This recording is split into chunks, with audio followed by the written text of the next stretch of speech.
తెలంగాణకు రావాల్సిన కృష్ణా జలాల విషయంలో రాజీ పడే ప్రసక్తే లేదన్నారు సీఎం రేవంత్ రెడ్డి. మూసీ నది ప్రక్షాళనతో కొత్త ఆర్థిక వ్యవస్థ సృష్టిస్తామన్నారు. డ్రగ్స్ రహిత రాష్ట్రంగా తెలంగాణను తీర్చిదిద్దుతామన్న రేవంత్ యువతకు ఉద్యోగ ఉపాధి అవకాశాలే లక్ష్యంగా పనిచేస్తున్నామన్నారు.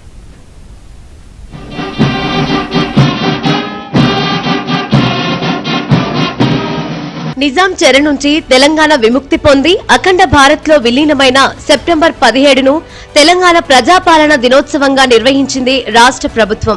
పబ్లిక్ గార్డెన్ లో నిర్వహించిన ఈ కార్యక్రమంలో సీఎం రేవంత్ రెడ్డి, మంత్రులు, కాంగ్రెస్ నేతలు పాల్గొన్నారు.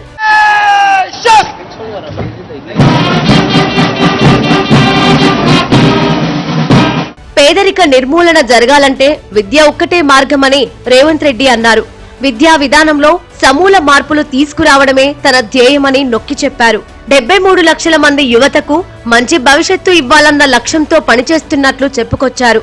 ఇక సివిల్స్ పరీక్షలు రాసేవారికి ఆర్థిక సాయం అందిస్తున్నామన్నారు. ప్రభుత్వం నుంచి ఆర్థిక సాయం పొందిన విద్యార్థులు అఖిల భారత సర్వీసులకు ఎంపిక కావడం పట్ల హర్షం వ్యక్తం చేశారు. పోటీ పరీక్షల నిర్వహణలో అత్యంత పారదర్శకతతో వేగంగా ఫలితాలు వెల్లడించి నియామక పత్రాలు అందించాం. రాజీవ్ గాంధీ సివిల్స్ అభయ హస్తం ద్వారా ₹1,00,000 ఆర్థిక సహాయాన్ని ఈ నిరుద్యోగ యువకులకు అందిస్తున్నాం. సివిల్స్ మెయిన్స్ కి ఎంపికైన 180 మందికి తెలంగాణ అభ్యర్థులకు ఆగస్టు 11న ఈ ఆర్థిక సహాయాన్ని అందించాం. మెయిన్స్ కి ఎంపికైన వారికే కాక ఇంటర్వ్యూకి ఎంపికైన అభ్యర్థులకు ₹1,00,000 సహాయాన్ని అందిస్తున్నాం. ఢిల్లీలో వసతి ఏర్పాటు చేస్తున్నాం.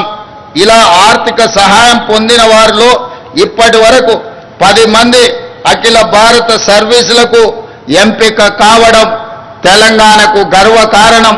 కృష్ణా జలాల హక్కుల కోసం పక్కా ప్రణాళికతో ముందుకెళ్తున్నామన్న సీఎం ఎస్ఎల్బీసీ టన్నెల్ పూర్తి చేసి ఫ్లోరైడ్ సమస్య పరిష్కరిస్తామన్నారు. ఎవరెన్ని అడ్డంకులు కల్పించినా వెనకడుగు వేసేదే లేదన్నారు. కృష్ణా గోదావరి నదీ జలాలపై రాజీ పడేది లేదని సీఎం స్పష్టం చేశారు. కృష్ణా నది జలాలు, గోదావరి నదీ జలాలకు సంబంధించి ఈనాడు జరుగుతున్న చరిత్ర మీకందరికీ తెలుసు. ఈ 2 నదులు తెలంగాణ జీవ నదులు. ఆ నదుల్లో మనకు హక్కుగా దక్కాల్సిన నీటి వాటాలపై రాజీ పడేది లేదు. గత పాలకుల తప్పులను సరిదిద్ది ప్రతి చుక్క నీటిపై పక్కా హక్కులు సాధించే దిశగా కృష్ణా జలాల విషయంలో న్యాయ పోరాటానికి తెలంగాణ ప్రభుత్వం సిద్ధమవుతున్నది.